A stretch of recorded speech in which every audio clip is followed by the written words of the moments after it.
Here are three possible main reasons why it's hard for you to set healthy boundaries with your Filipino relationships. When I say you, you might be a Filipino American. You might be someone who has lived in the diaspora, whether that's in Europe, in the Americas, or you are someone still in the motherland, but maybe when I talk about relationship, maybe your parents are more traditional, or maybe you were married to a spouse that's more traditional Filipino in their culture, or you are in an interracial partnership with someone who identifies as Filipino. So just three things, and these are just main things, but it is possible to have other reasons, but this is what I'm finding as a therapist for many Filipinos, hundreds. And here's the first one. The definition of space or spacing is very different. So for the Filipino, so when I say Filipino, I'm just talking about the Filipino immigrant or Filipino born and raised in the Philippines. Filipinos in the Philippines are more used to sharing their space. Even as a young child, a Filipino child is taught to be wag madamot, don't be stingy, hate, mag-share. These are things that are rewarded in the culture. I myself am married to a non-Filipino, my spouse, my partner in life. And one thing that my partner, when I asked, what's the adjustment that you need to work out since, having me as your partner. And he said that I'm quite aware of the spacing. For instance, physically, like if somebody's in front of me or behind me, if it were just him, born and raised in America, non-Filipino, if he's doing something, he's gonna kind of take his sweet time. Not for me. I was taught by the culture, also my parents, if somebody's waiting, not that I would just give up my space.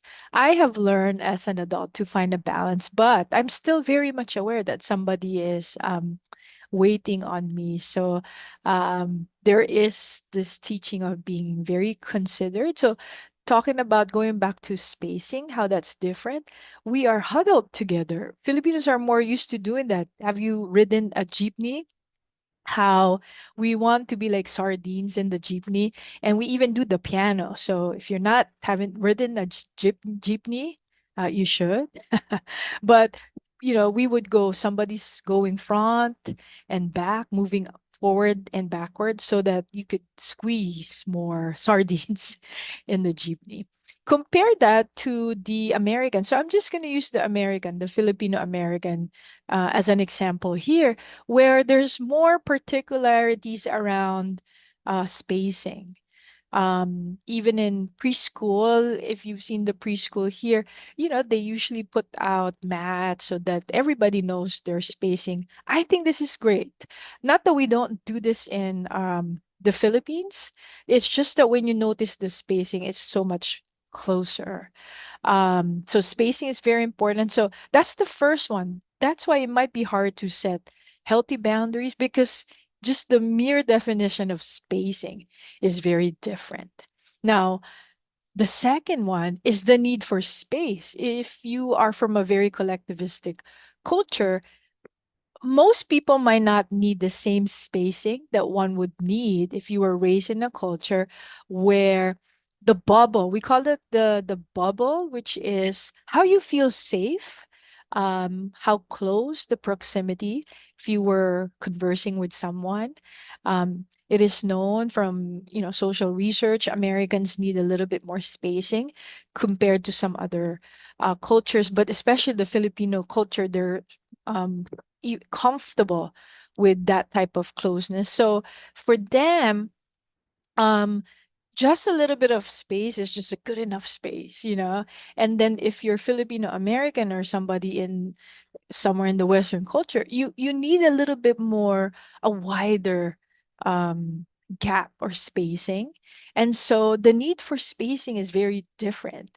And often this would create conflict because the Filipino American needs a little bit more space, and that little bit more space feels like for the immigrants, like, wow, that's too much space. Does he not enjoy being with me? Which is really not what the Filipino American in general um, is probably saying. He's just used to having more spacing than the immigrant. And when the immigrant is close enough, it might feel smothering for the Filipino Americans. Oh my goodness, it's too close. When for the other one, for the immigrant, that's still further apart. So that's the second part. First, the definition for space. Next, the need for space is also very different. The third one is what space means, for maybe in general, the Filipino Americans, when you honor me, when you respect me, you give me space. Um, for the Filipino immigrant, and I'm not saying they don't need space, but they might not need as much space. Too much spacing might feel like distance, and that's why even though one might have heard that their parents don't always say I love you. By the way, I have heard this a lot being in America. They're Filipinos are actually very affectionate, but they may be very affectionate bodily. Like they'll shampoo the dad would shampoo your head to say I'm proud of you. They like to kind of touch the shoulders or the lap, and it says a lot. That's simply the way they speak. So again, going back, what space means, it might be too much spacing, what might mean like too much distance. And then for the Filipino American, that means you honor me or you respect me. So you see, the way we interpret is not exactly what the other person may want to convey, what it means to them, and vice versa for the immigrant. If it's already too close for the Filipino American, it might still be too distant for the immigrant. How to bridge this? Let me just do a recap. The definition of the space is different. The need for space varies, and also what space or spacing means. So, how to bridge this for the first part is to simply be aware of those three things that I mentioned and practice. If you have a therapist or a friend, try not to expose yourself with people who just feel immediately uh, immediate unless your person, father, mother, sister, really violate your space.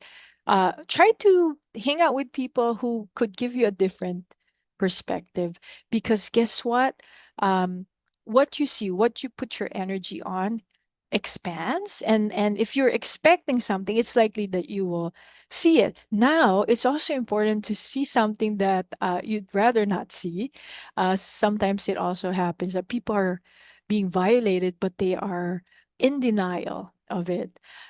This might be too much for a friend to uh, just kind of go back and forth. So if you need a support from um, a mental health specialist or some type of healer, please do that. I do my own story therapy. Mainly, it's catered for self-identified Filipino. If you're interested, the link to consult to see if that's a good fit for you is in the show notes.